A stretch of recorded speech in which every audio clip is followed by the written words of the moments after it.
Fine. అసలు హాట్స్పాట్స్లో ఎన్ని రకాల హాట్స్పాట్స్ ఉన్నాయి వింటూనే ఉండుంటారు మీరు. వైఫై హాట్స్పాట్ గురించి, యూఎస్బీ టెదరింగ్ గురించి, బ్లూటూత్ టెదరింగ్ గురించి, ఈ మూడింటి గురించి కూడా మనం క్లియర్గా ఎక్స్ప్లెయిన్ చేస్తాం ఈ వీడియోలో. Hi friends, welcome back to the channel. నేను మీ తరుణ్. ఈ రోజు మనం ఈ వీడియోలో ఒక ఇంట్రెస్టింగ్ టాపిక్ గురించి మాట్లాడుకోబోతున్నాం. చాలా మంది రీసెంట్ టైమ్స్ లో హాట్స్పాట్ బేస్ చేసుకుని మల్టిపుల్ డివైసెస్ కనెక్ట్ చేసుకుంటుంటున్నారు. ఒక్కసారి ఆలోచించండి, అదర్ డివైసెస్ లో మనం సిమ్ కార్డ్ యూస్ చేయట్లేదు, ఏ వైఫైకి కనెక్ట్ చేయట్లేదు. జస్ట్ మీ ప్రైమరీ ఫోన్ లో ఉన్న సిమ్ కార్డ్ లో వచ్చే డేటాని అదర్ డివైసెస్ కి ఎలా కనెక్ట్ చేస్తున్నాం. ఆన్సర్ హాట్స్పాట్ ఆన్ చేసి యూస్ చేస్తున్నామని చెప్పమాకండి. హాట్స్పాట్ అనేది తెలుసు, బ్యాక్గ్రౌండ్ లో ఉన్న టెక్నాలజీ ఏంటి అని నా క్వశ్చన్. సో ఈ రోజు మనం ఈ వీడియోలో దాని గురించి మాట్లాడుకోబోతున్నాం. ఒక డివైస్ నుంచి మల్టిపుల్ డివైసెస్ కి ఎలా మొబైల్ డేటా ట్రాన్స్ఫర్ అవుతుంది, అండ్ మల్టిపుల్ డివైసెస్ ని ఈ ఫోన్ ఎలా హ్యాండిల్ చేస్తుంది, ఎలా డేటాని ఈవెన్ గా డిస్ట్రిబ్యూట్ చేస్తుంది, అండ్ మన ఫోన్ లో ఉండే టెక్నాలజీ ఏంటి, రిసీవ్ చేసుకునే ఉండే టెక్నాలజీస్ ఏంటి, అండ్ రియల్ నెట్వర్కింగ్ టర్మ్స్ లో డిహెచ్సిపి అండ్ ఎన్ఏటి మీరు వినే ఉండుంటారు. ఒకవేళ వినకపోతే dynamic host configuration protocol and network access translation, ఇలాంటి టాపిక్స్ ని కూడా టచ్ చేసి క్లియర్ గా మీ ముందు పెడతారు. సింపుల్ టర్మ్స్ లో మనందరికీ అర్థమయ్యే బేసిక్ ఫండమెంటల్ థింగ్ ఏంటి అంటే, నా ప్రైమరీ డివైస్ లో నేను ఒక సిమ్ కార్డ్ వేసుకుంటా, 4G డేటానో 5G డేటానో నా ఫోన్ కి వస్తుంది. అక్కడ నుంచి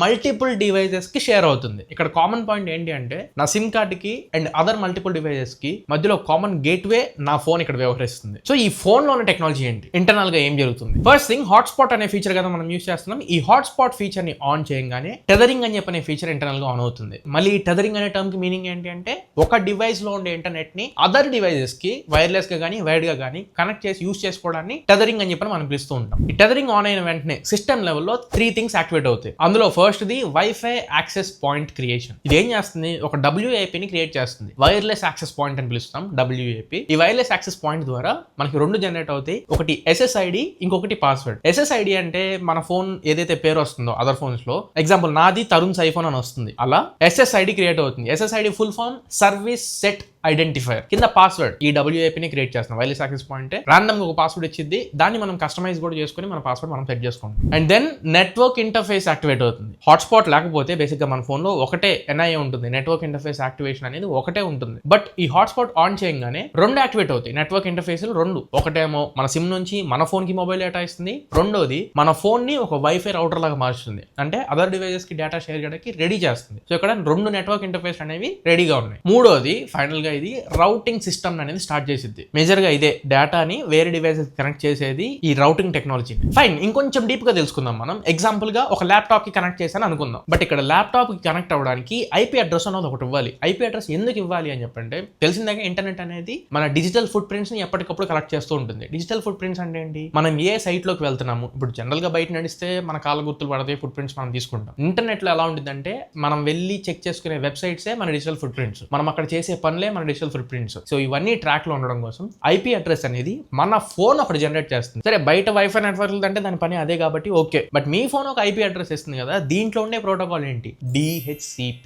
డైనామిక్ హోస్ట్ కాన్ఫిగరేషన్ ప్రోటోకాల్. ఇది ప్రతి డివైస్ కి, ఈ DHCP నే ప్రతి ఈచ్ అండ్ ఎవ్రీ డివైస్ కి ఒక యూనిక్ IP అడ్రస్ ని క్రియేట్ చేసి ఇస్తుంది. ఎగ్జాంపుల్ ఫోన్ అనుకోండి 192.168.1.1, ల్యాప్టాప్ అనుకోండి 192.168.1.2, నెక్స్ట్ ఇంకొక డివైస్ 192.168.1.3, అలా ర్యాండమ్ గా యూనిక్ ఒకటి ఇంకొక దానికి రిపీట్ అవ్వకుండా ఈ DHCP కొత్త IP అడ్రస్ ని ఇస్తూ ఉంటుంది. ఇప్పుడు మనం ఏదైతే ల్యాప్టాప్ క్రియేట్ చేసామో అది మన ఫోన్ లోకల్ నెట్వర్క్ లో స్టోర్ అయింది. సో అది పక్కకు పెడదాం. ఇప్పుడు ఒకసారి డేటా ఫ్లో గురించి మాట్లాడుకుందాం. హాట్స్పాట్ ఆన్ చేసాం, ల్యాప్టాప్ కనెక్ట్ చేసాం, డేటా ఫ్లో ఎలా జరుగుతుంది. జరిగేది ఏంటంటే, ఫస్ట్ ల్యాప్టాప్ లో ఏదైతే మనం సెర్చ్ చేసామో అక్కడ నుంచి ఫోన్ కి ఒక రిక్వెస్ట్ వస్తుంది. పలానా సెర్చ్ చేసాం, ఫోన్ నుంచి మొబైల్ నెట్వర్క్ ఆపరేటర్ కి వెళ్తుంది, అంటే ఎయిర్టెల్, జియోనో ఏదో ఒక దాని దగ్గరికి వెళ్తుంది. అక్కడ నుంచి ఇంటర్నెట్ యాక్సెస్ మనకి మొబైల్ ఫోన్ కి వచ్చింది. సో దట్ అవుట్పుట్ మనకి మొబైల్ ఫోన్ కి వచ్చింది. బట్ ఎక్స్ప్రెస్ చేసేది ఇక్కడ కాదు, ఏదైతే ఎండ్ డివైస్, అదే మన స్టార్టింగ్ డివైస్ కూడా రిక్వెస్ట్ చేసిందో దానికి వెళ్ళి అక్కడ నుంచి మనం అవుట్పుట్ చేస్తాం. సో ఇక్కడ మన ఫోన్ సింపుల్ గా ఎలా యాక్ట్ చేస్తుంది అంటే, ఒకటి రౌటర్ లాగా, రెండోది ఇక్కడ నుంచి అటు ట్రావెల్ చేసి అటు నుంచి ఇటు వచ్చే ట్రాఫిక్ మేనేజర్ లాగా, మూడోది ఒక మిడిల్ మ్యాన్ లాగా. కానీ ఈ ఎంటైర్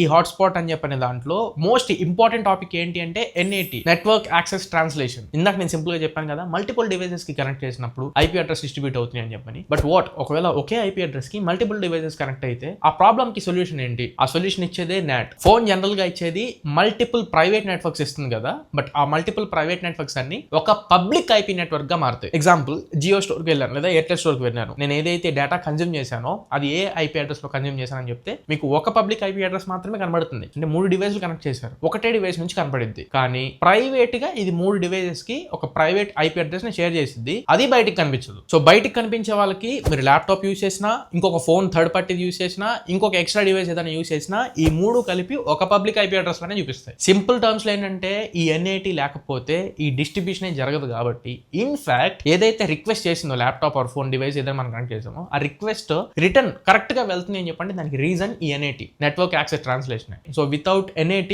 అసలు హాట్స్పాటే పాసిబుల్ అవ్వదు, హాట్స్పాట్ ఫీచర్ యూస్ చేసుకోలేము. అండ్ దెన్ ఇంకొక major thing port management. Same ఎలా అయితే మనం IP అడ్రస్ గురించి మాట్లాడామో మల్టిపుల్ డివైజెస్ కి మల్టిపుల్ యూనిక్ పోర్ట్ పాయింట్స్ ఉంటాయి. ల్యాప్టాప్ అనుకోండి ఎగ్జాంపుల్ 5001 ఉంటుంది, ఏదైనా టాబ్లెట్ యూస్ చేసాం 5002 ఉంటుంది, ఫోన్ యూస్ చేసాం 5003. ఇలా యూనిక్ పోర్ట్ పాయింట్స్ ఉంటాయి. ఒక్కొక్క పోర్ట్ కి ఒక్కొక్క రిజల్ట్ ఇస్తూ ఉంటుంది అనమాట. సో దట్ ఏంటంటే గూగుల్ సెర్చ్ చేసేవాడికి యూట్యూబ్ రిజల్ట్ అవ్వకుండా, యూట్యూబ్ సెర్చ్ చేసేవాడికి గూగుల్ రిజల్ట్ అవ్వకుండా, డేటా మిక్సప్ లేకుండా ఎవరు రిక్వెస్ట్ చేసిన కమాండ్ కి దాని రిలేటెడ్ అండ్ దాని యాక్యురేట్ ఆన్సర్ మాత్రమే ఆ డివైస్ కి చేరవేస్తుంది. ఇది ఇందాక మనం మాట్లాడిన NAT లో భాగమే. ప్యాట్ అని పిలుస్తూ ఉంటారు, పోర్ట్ యాక్సెస్ ట్రాన్స్లేషన్. NAT లోనే ప్యాట్ కూడా ఒక పార్ట్. ఫైన్. అసలు హాట్స్పాట్స్ లో ఎన్ని రకాల హాట్స్పాట్స్ ఉన్నాయి? 3 రకాలు ఉంటాయి. ఇందులో స్టార్టింగ్ లో చెప్పా కదా, ఒకటి వైఫై హాట్స్పాట్, రెండోది USB టెథరింగ్, మూడోది Bluetooth tethering. Wifi hotspot general గా ప్రతి ఒక్కరం ఈ రీసెంట్ టైమ్స్ లో మనం యూస్ చేసేది ఇదే హాట్స్పాట్ ఫీచర్ యూస్ చేసుకుని. సింపుల్ గా ఉంటుంది and easy to use. Major USB దీన్ని వైర్లెస్, ఎటువంటి వైర్లు కనెక్ట్ చేసుకున్నా మనం యాక్సెస్ చేయొచ్చు డేటాని. బట్ రెండోది USB టెథరింగ్. ఇక్కడ ఏంటంటే మనం ఒక కేబుల్ యూస్ చేసుకుంటాం, కాకపోతే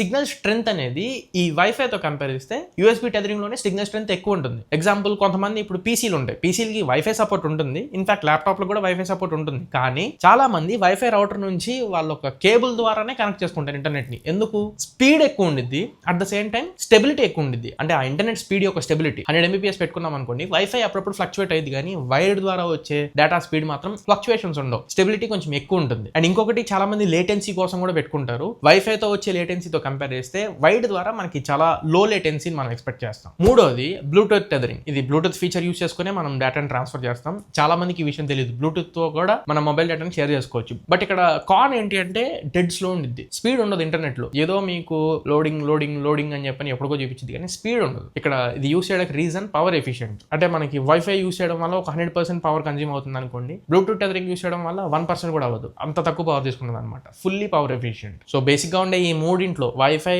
and USB tethering, Bluetooth tethering, ఈ మూడింట్లో కామన్ గా రెగ్యులర్ గా ఇప్పుడు మనం యూస్ చేస్తుంది వైఫై. సరే, ఇప్పుడు హాట్స్పాట్ గురించి కంప్లీట్ ఇన్ఫర్మేషన్ తెలుసుకున్నాము. ఇప్పుడు ఈ హాట్స్పాట్ ఉండే కొన్ని లిమిటేషన్స్ గురించి తెలుసుకుందాం. ఫస్ట్ అండ్ ఫోర్మోస్ట్ థింగ్ ఏంటంటే బ్యాటరీ డ్రైన్ చాలా హెవీ ఉంటుంది, బ్యాటరీ త్వరగా షెడ్కి వెళ్ళిపోయింది. అది గుర్తుపెట్టుకోండి. ఫోన్ ని ఫోన్ లాగా యూస్ చేయండి తప్ప హాట్స్పాట్ కోసం మాత్రం మీరు ఫోన్ కొనుక్కోమాకండి. కొంచెం వేరే డివైస్ కి రీఛార్జ్ చేయాల్సి వస్తుంది కదా అని చెప్పని ఎక్కువ హాట్స్పాట్ యూజ్ చేసి టీవీలు కనెక్ట్ చేయడాలు, అదర్ ఫోన్స్ కి కనెక్ట్ చేయడాలు, పొద్దు నుంచి సాయంత్రం దాకా కనెక్ట్ చేసి పవర్ బ్యాంక్ పెట్టుకోవడాలు, ఇలాంటి పనులు చేయమాకండి. ఫోన్ చాలా డ్యామేజ్ అయింది. ఒక బ్యాటరీ మాత్రమే కాదు, లాంగ్ టర్మ్ లో ఇలా యూస్ చేస్తే ఫోన్ అదర్ కాంపోనెంట్స్ మీద కూడా ప్రభావం చూపిస్తుంది. ముఖ్యంగా బోర్డు కూడా డ్యామేజ్ అయ్యే అవకాశం ఉంది. ఫోన్ ని ఒక వైఫై డాంగిల్ లా వాడొద్దు. రెండోది స్పీడ్ వేరియేషన్ అనేది ప్యూర్లీ మన సిమ్ కార్డ్ నుంచి వచ్చే, అంటే మన మొబైల్ ఆపరేటర్ నుంచి వచ్చే స్పీడ్ ని బట్టి డిపెండ్ అయి ఉంటుంది. మూడోది డేటా యూసేజ్ కూడా చాలా ఎక్కువ ఉంటుంది. మీరు రెగ్యులర్ గా మీ ఫోన్ తో యూస్ చేసే కంటెంట్ అదర్ డివైస్ లో హాట్స్పాట్ ఆన్ చేసి మీరు చూస్తే మీ ఫోన్ కంటే అదర్ డివైస్ లో ఎక్కువ ఖర్చు అయ్యింది, హాట్స్పాట్ లో ఎక్కువ కన్జ్యూమ్ అవుతూ ఉంటుంది. అదొకటి గుర్తుపెట్టుకోండి. నాలుగోది వైఫై రౌటర్ లాగా యూజర్స్ ఎక్కువ అయ్యే కొన్ని కాన్స్టెంట్ బ్యాండ్ విడ్త్ మెయింటైన్ చేయదు. ఇదేం చేస్తుందంటే ఇందాక చెప్పాక ప్రైవేట్ ఐపీలు ఇవ్వడం వల్ల బ్యాండ్ విడ్త్ అనేది తగ్గిపోతూ ఉంటుంది. 3 డివైస్ కనెక్ట్ చేస్తే ఒక స్పీడ్ వచ్చింది, సింగిల్ డివైస్ కనెక్ట్ చేస్తే ఫాస్టర్ స్పీడ్ వస్తుంది. సో ఇది ఒక మేజర్ లిమిటేషన్ ఒకవేళ మల్టిపుల్ డివైస్ యూస్ చేయాలనుకుంటే. ఇవన్నీ వినిన తర్వాత లాస్ట్ ఫైనల్ వెర్డిక్ట్ ఏంటి ఈ హాట్స్పాట్ గురించి తెలుసుకున్నాకంటే, రాండమ్ గా ఎప్పుడో ఒకసారి మనకి అర్జెన్సీ వచ్చేది. అంటే మన రీఛార్జ్ ప్లాన్ సడన్ గా ఎక్స్పైర్ అవ్వడమా, లేదా డిఫరెంట్ నెట్వర్క్స్ యూస్ చేసినప్పుడు ఒక్కొక్కసారి నేను జియో యూస్ చేసినప్పుడు ఎయిర్టెల్ ఉండదు, ఎయిర్టెల్ యూస్ చేసినప్పుడు జియో ఉండదు. అలాంటి రిమోట్ ఏరియాస్ కి ఎప్పుడన్నా వెళ్ళినప్పుడు ఇక్కడ యూస్ చేసుకోవడానికి కొన్ని కపుల్ ఆఫ్ మినిట్స్ కోసం. మూడోది ఎవరికైనా ర్యాండమ్ పీపుల్ కి హెల్ప్ చేయాలంటే, ఇప్పుడు నేనే 1-2 సార్లు హెల్ప్ తీసుకుని ఉన్నా, నాది ఒక్కొక్కసారి నెట్వర్క్ అందినప్పుడు బయట ఎవరినైనా అడిగి ఒకసారి హాట్స్పాట్ ఆన్ చేస్తారా పేమెంట్ చేసుకుంటుందని చెప్పని అడుగున్నా. అలా ఎవరికైనా హెల్ప్ చేయాలనుకున్నప్పుడు కానీ యూస్ చేసుకోవచ్చు. అక్కడ వరకే, అదే పనిగా వాడమాకండి. బట్ తెలుసుకోండి. అండ్ ఇప్పుడు చాలా తెలుసుకున్నారు మీరు. హాట్స్పాట్ నెక్స్ట్ టైం యూస్ చేసిన ప్రతిసారి కొంచెం ఈ టెక్నాలజీ మొత్తాన్ని రివైజ్ చేసుకోవడానికి ట్రై చేస్తుండండి. అండ్ మీరు హాట్స్పాట్ ఆన్ చేసినప్పుడల్లా నేను గుర్తు రావాలని చెప్పి మనస్ఫూర్తిగా కోరుకుంటున్నాను. గుర్తొచ్చినప్పుడల్లా ఒక్కసారి నాకు ఏ వీడియో కిందైనా పర్లా కొంచెం కమెంట్ చేయడానికి ట్రై చేయండి. కొంచెం ఎక్కువైనట్లు అనిపిస్తుంది కదా, నాకు కూడా అనిపిస్తుంది. బట్ పర్లేదు, అలా చేసినా చేయకపోయినా ఈ వీడియో మీకు నచ్చి కంటెంట్ వర్తుంది అని మీరు ఫీల్ అయితే మాత్రం ఖచ్చితంగా వీడియోని లైక్ చేయండి. అండ్ కింద హై పాయింట్స్ అని వీడియోని హైప్ చేయండి. ఛానల్కి కొత్తగా వస్తే మాత్రం తప్పకుండా ఛానల్కి సబ్స్క్రైబ్ చేసుకోండి. 3 lakh సబ్స్క్రైబర్స్కి మనం చాలా దగ్గరలో ఉన్నాం. మీరు కొంచెం సబ్స్క్రైబ్ చేసి సపోర్ట్ చేస్తే ఇలాంటి best honest and genuine content మీ ముందు తీసుకొస్తూనే ఉంటా. ఎందుకు జెన్యున్ అండ్ ఆనెస్ట్ యూజ్ చేశానంటే మన ఛానల్ రివ్యూస్ పోస్ట్ చేస్తూ ఉంటా. ఆల్మోస్ట్ అన్ని మొబైల్స్ యొక్క రివ్యూస్ మన ఛానల్లో ఉంటాయి. 1-2 రివ్యూస్ ఉంటాయి and most of the phones నేను కొన్ని రివ్యూస్ చేస్తాను. మీరు ఇది మాత్రమే కాదు, ఛానల్లో కంటెంట్ మొత్తం ఒకసారి చెక్ చేయండి. మీకు నచ్చి ఉపయోగపడుతుంది, వర్త్ ఉంది అని మీరు ఫీల్ అయితే మాత్రం ఖచ్చితంగా ఛానల్కి సబ్స్క్రైబ్ అవ్వండి. మరి ఇది ఓవరాల్గా ఇవాళ మన వీడియో మీకు నచ్చింది అనుకుంటున్నాను, ఖచ్చితంగా ఉపయోగపడింది అనుకుంటున్నా. మళ్ళీ ఇంకొక మంచి వీడియోతో మంచి క్వాలిటీ కంటెంట్తో మీ ముందు తిరిగి వస్తా. Until then this is your Tarun signing off now friends. జై హింద్.